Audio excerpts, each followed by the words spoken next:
Hello and welcome to week 8. We're over halfway done with the class. It always goes so fast. I was saying before I started the recording, I have some code I want to go over with you guys tonight. It relates to the exercises for this week because some of the questions are a little weird. So I want to give you some idea of what maybe how to generate some code to answer those questions. After that, I will answer any questions about final projects. And then that will be tonight. I also thought about it, and I think I had said like weeks 10, 11, 12, I wouldn't have Wednesday night sessions. I think what I'll do is I'll just be here for the hour for anyone who has questions for their projects. I'll just start the video conference, hang out for a little bit, and if no one shows up, I'll log off. If not, I'll be here to answer any questions on your final projects. I think that's a better form. I gotta relook. I'm reviewing the coursework for weeks 9, 10, 11, and 12. I don't think there's anything code-wise that we need to go over. I might drop a nugget or two information as I look them over again.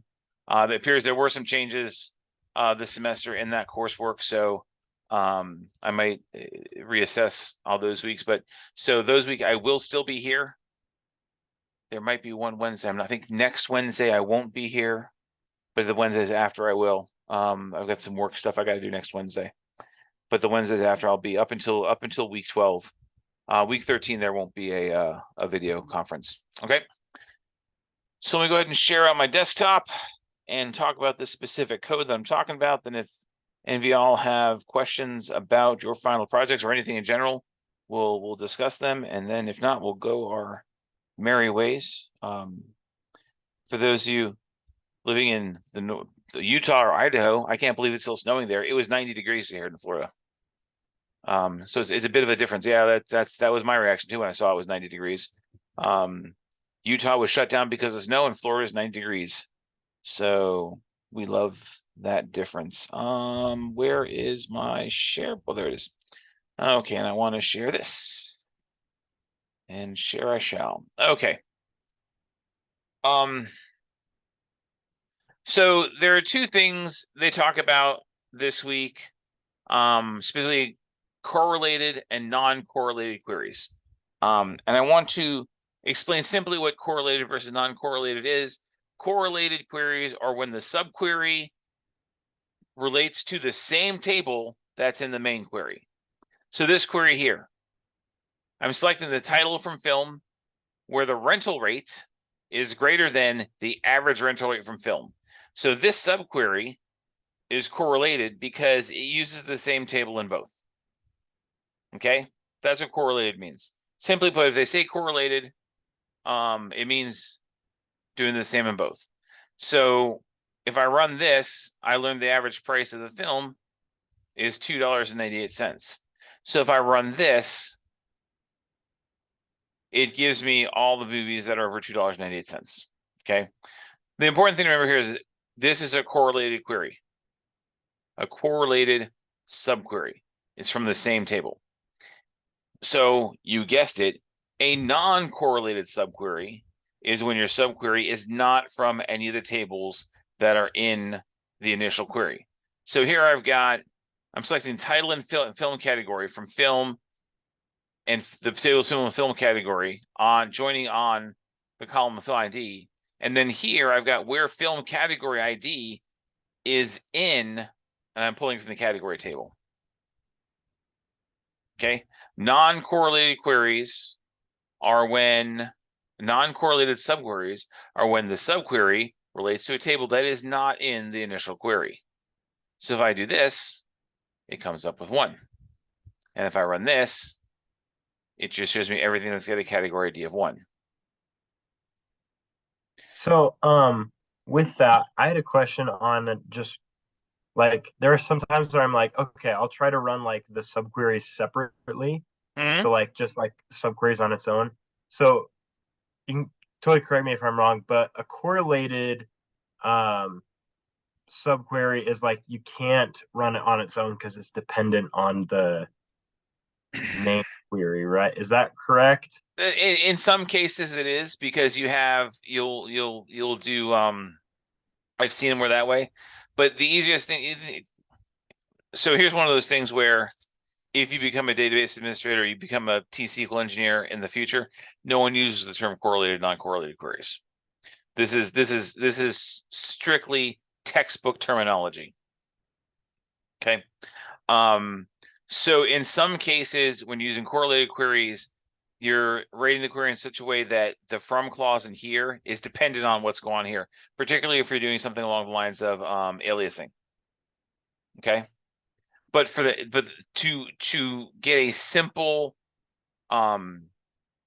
primary answer to what a not correlated subquery is, it's when the table in the query in the subquery is the same table as in the main query. Okay.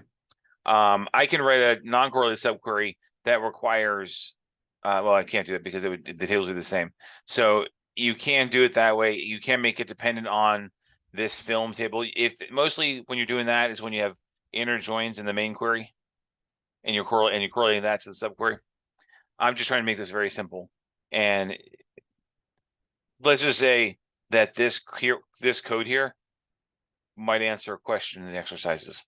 I don't know how that would happen, but it just might. I might have been looking through the queries and changed the question. I didn't like it and made this the answer. It's crazy sometimes how it works that way. But this, so that's it. So yeah, so yes, you're right. In some cases, that's the case. But in most cases, it doesn't have to be. Okay. And like I said, if in the world of business, I don't think I've been doing this 20 some odd years. I don't think anyone's ever come up to me and said, "Hey, can you write a correlated subquery?" I should ask my DBAs that I work with, what a correlated subquery is and see if any of them know, because I've got people who've been doing longer than me.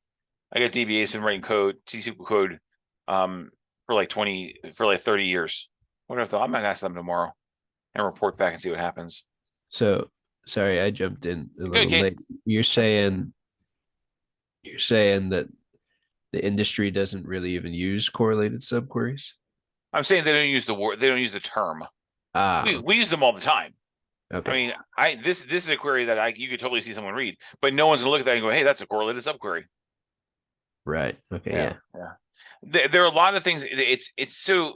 Let me getting on my soapbox.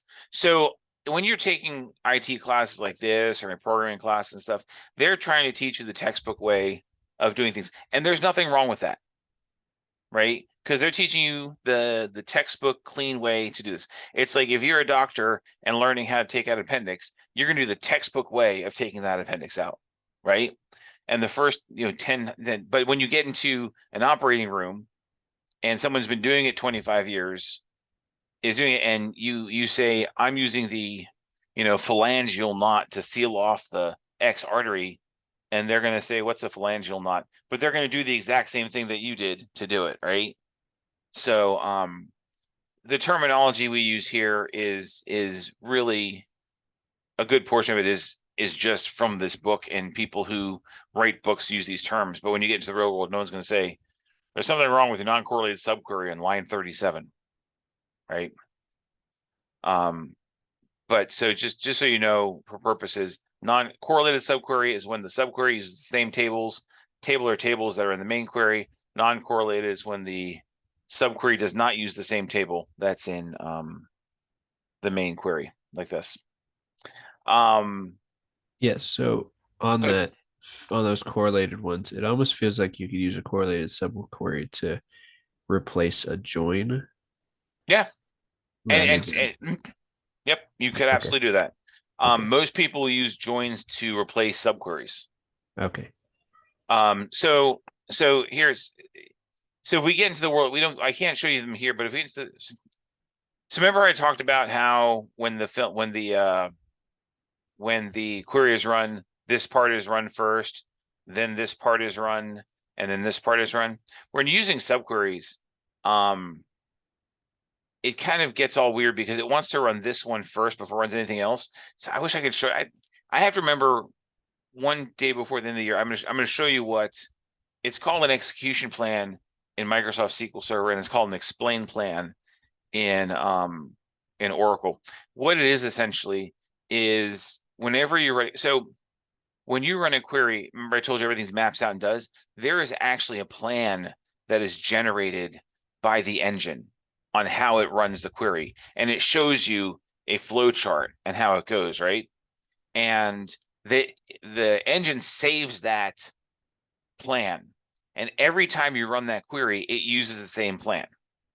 And it speeds up your code exponentially, because every time I run this right now, if I run this now, it parses the code, it compiles the code, it creates the plan, and it runs it, right?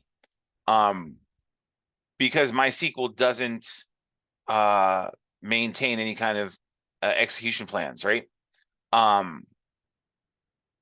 So if I was running this code, and let's say this was longer code and it takes like 30, 40 seconds to run, because every time it compiles the code, it adds 10 seconds to the runtime, and it should only take 20 seconds to run.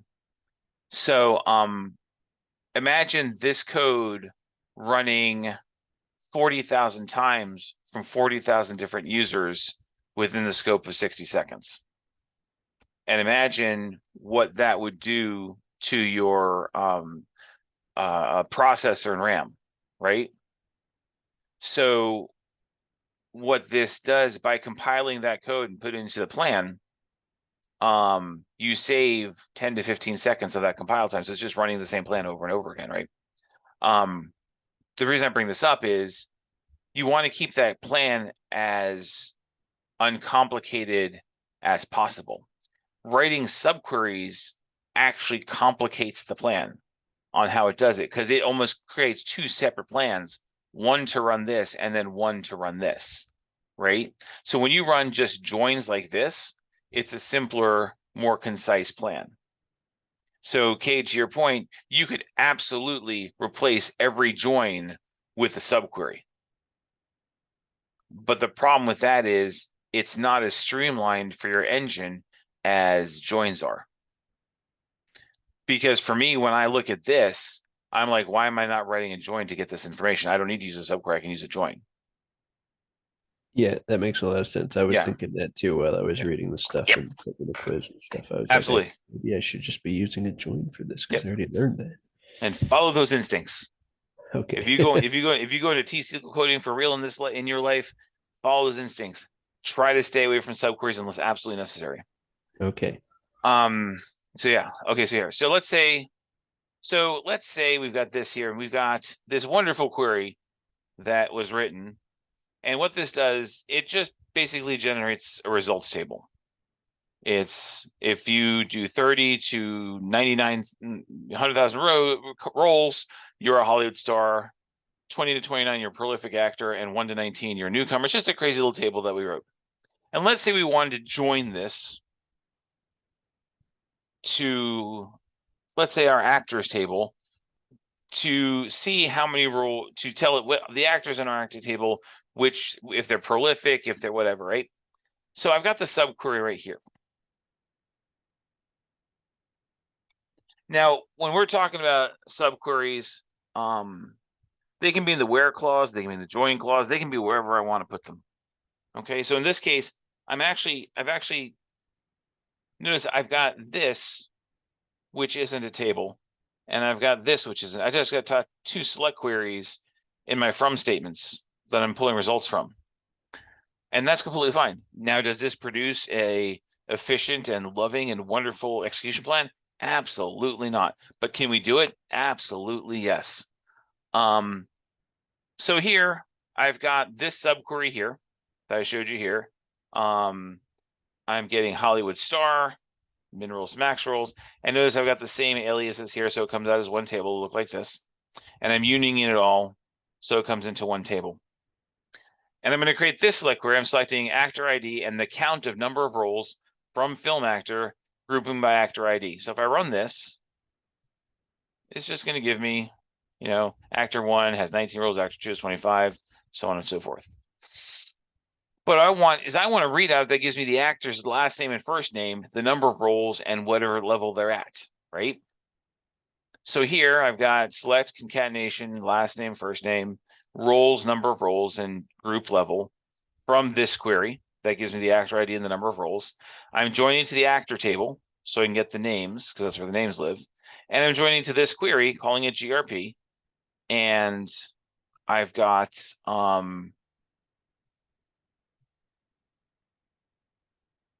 I've got Hollywood store in this column. So then I do on rolls, and look what I did here. But we didn't know you could do this.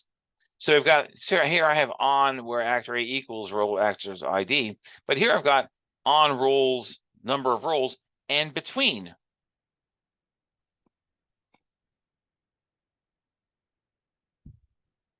Right? So what this does is it looks at this and figures out where this belongs between here, and then returns that result.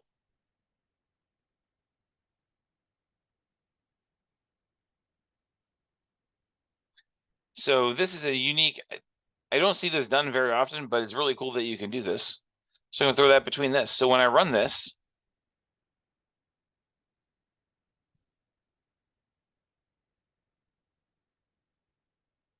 that's my results.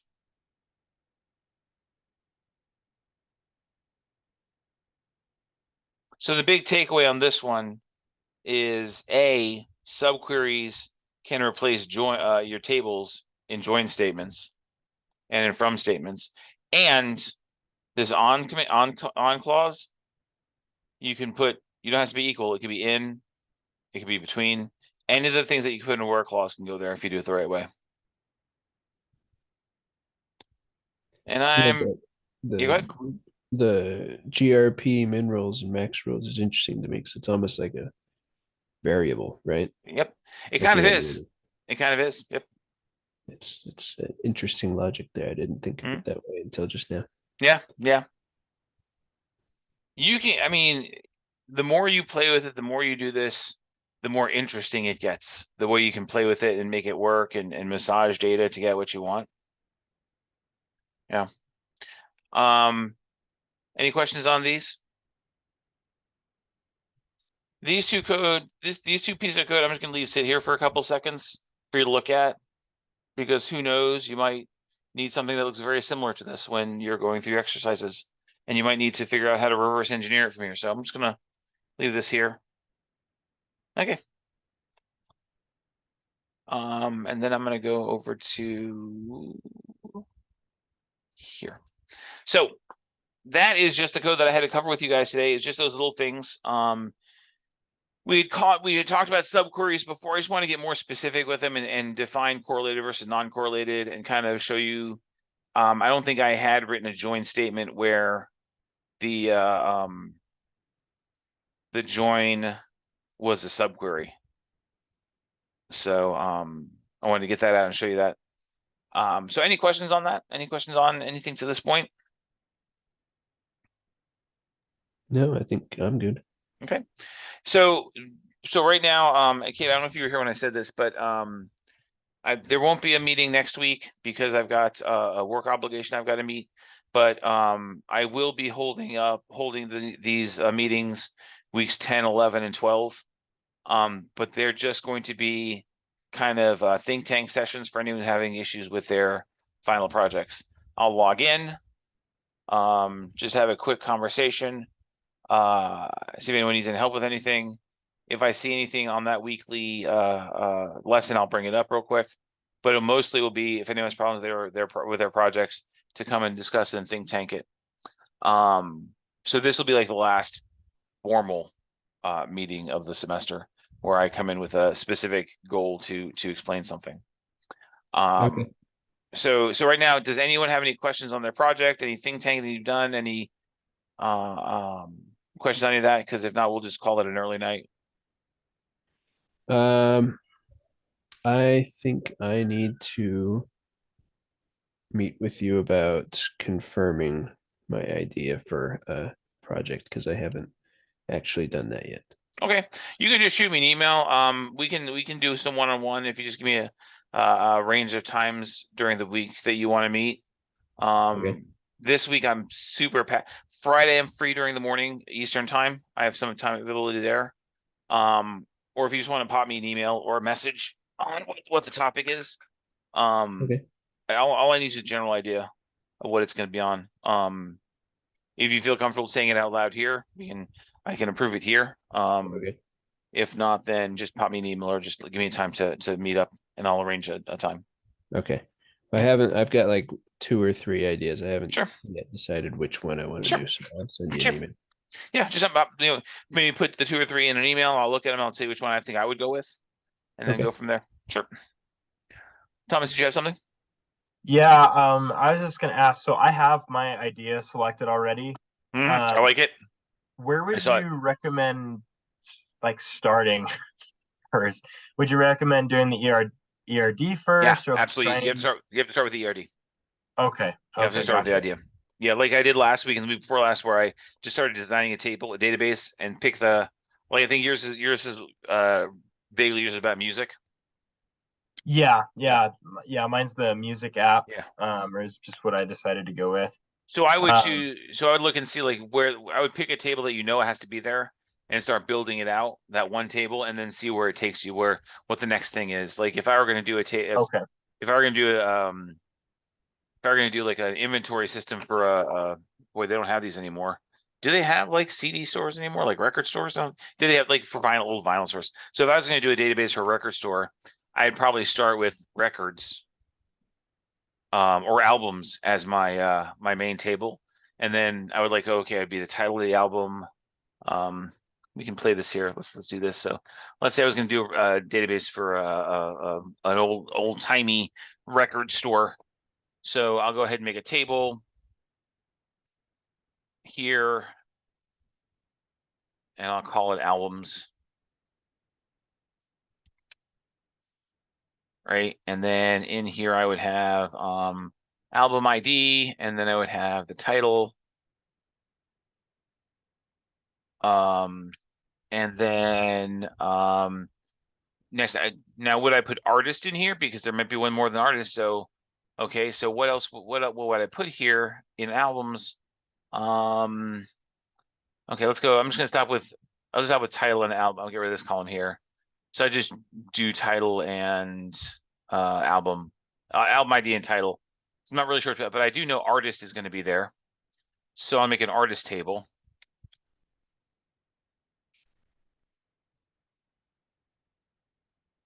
Artist. Okay. And then be an artist ID, and then be an artist name. Name. Okay.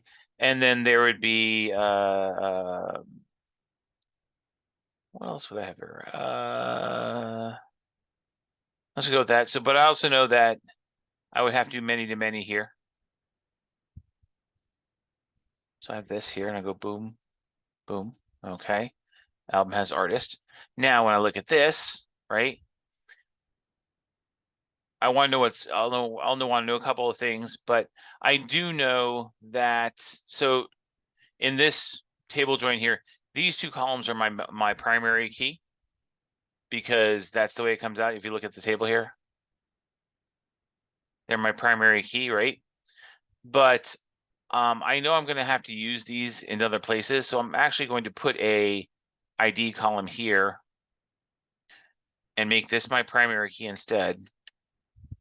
And get rid of this and make that my primary key. Okay. Because let's say I know that a album has a label, right? So I'm going to create a table called a label or a publisher, publisher, right? And again, this is one of those things where I do stream of consciousness and I just kind of do it the way I think I would do it, what I would planning it out. So if I lose you anywhere, stop me and I will explain what I'm doing. So here I need a publisher. So publisher ID, and then I have publisher name. Now, one album would only have one publisher, most likely. So I do a one to many like that. If this wants to work, boom, boom, there we are. So we got that there. So would another table, like if I were to be like, okay, cool, that there's all these tables, would another table be like genre? Like you'd have like the genre of music? Yeah, so that'd be a thing. So And like, sure, absolutely. So I go okay, here all and I right. create another table called genre. I had a friend who's just insist pronouncing his word Genry just to irritate me. I don't know why I brought that up, but he did. So name. So I know that one album would only have one genre, so like pop, country, stuff like that. So then we just do the one-to-many here. Boom. So then, okay, there's that. Then we'd have songs, because we'd have to put some of the songs, right? So have a song table, and this will get interesting because song, and here we'd have song ID, song name. Actually, you know what? I take that back. I think we'd have to do, would we have to do? No, maybe not. With song, one song might appear on many albums, and one album will have many songs. So I'm gonna have to do many to many here because, you know, greatest hits album, covers, things like that. So we'd have to have that. And this is why I'd have to have a primary key here, because if I didn't, I would have no way to connect to these two would want to come over to the primary key, and I don't want that. So I just have this one as the primary key here, right? So there's that. So songs there, right? There's that. So then we'd also have format. So all y'all probably know about vinyl records. You know about cassette tape. I don't know if you know about cassette tapes, but cassette tapes sort of thing. There's something called 8-track tapes, MP3, vinyl, all sorts of things. There was Laserdisc. So we'd want to do format. And then this would be many to many because one album was on many different formats. So we do that. Boom, boom.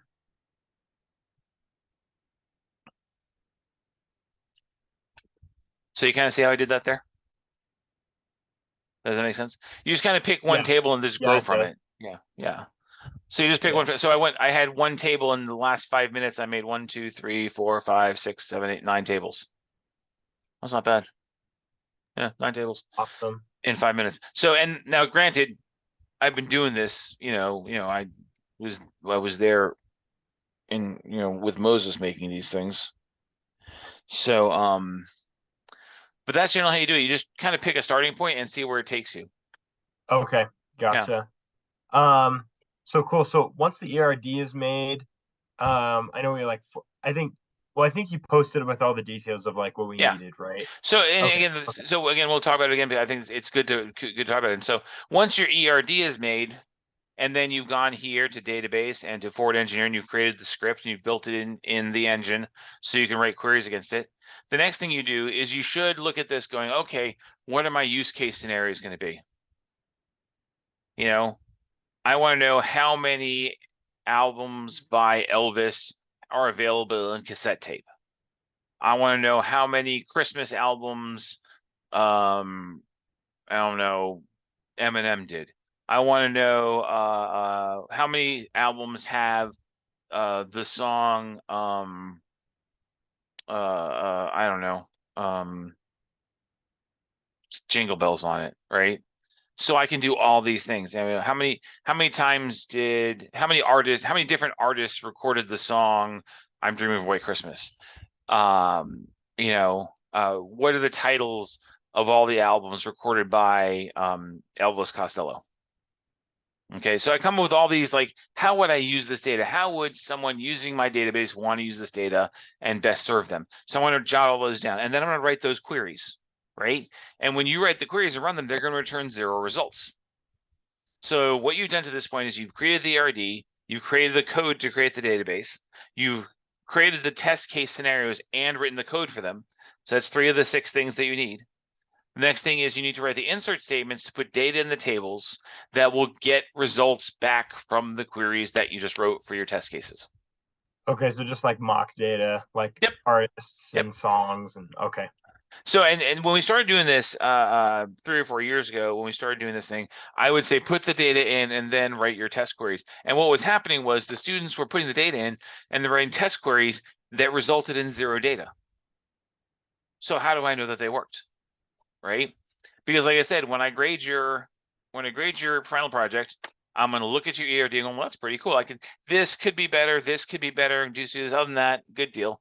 And then I'll create your database using the code you gave me. And then I will populate the databases with the code that you gave me. And because you guys are great and brilliant, it'll work without a problem. I won't correct anything. And then I will take the test case you give me. I'll say, okay, he wants to know how many albums by Elvis have the song White Christmas on it. And I'll run that query and I'll see results because you put the data in there that matches it. So I'll know that the query works, right? Because unless it's a query that's supposed to return nothing, like I don't know what in this query is why you deliberately do like something that's had nothing in it. But let's say you added like a point of sale application to this as well, and you started putting like, albums that have sold, and you're closed on Sunday, and you want to make sure like no one broke into the store and sold something on a Sunday. You say, show me all transactions happen on a Sunday, and you'd know, okay, so that should be 0. But other than that, every query should have some sort of result. So then you've got the ERD, you've got the code for the test cases, you've got the code to input data for the test case. That's 4 of the 6 things. Everything else is draw me a picture of how the front end is going to interface, and then give me a quick video talking about this. Like, give me your best classroom presentation. Let's pretend like we were in a classroom with people. How would you present this to the class? And do it that way. Yeah. So, yeah. And I suppose you probably wouldn't have to have a ton of data, would you? No. Just whatever Yeah. you need to pick up with the query. Just make sure that I'm looking for 5 to 7 test cases. So make sure each test case returns minimum 2 rows of data. Okay. Yeah. It does get a little complicated because you've got to make sure that all the tables correspond to the data. So when the code is there, like make sure the song is in a table with one of the artists, and that has to have an album to it and a publisher. So you're probably looking at putting 2 or 3 rows of data in each table. Minimum. But yeah. Does that help? Does that help you, Thomas? Yeah, okay, cool. Talina, you got anything? You doing good?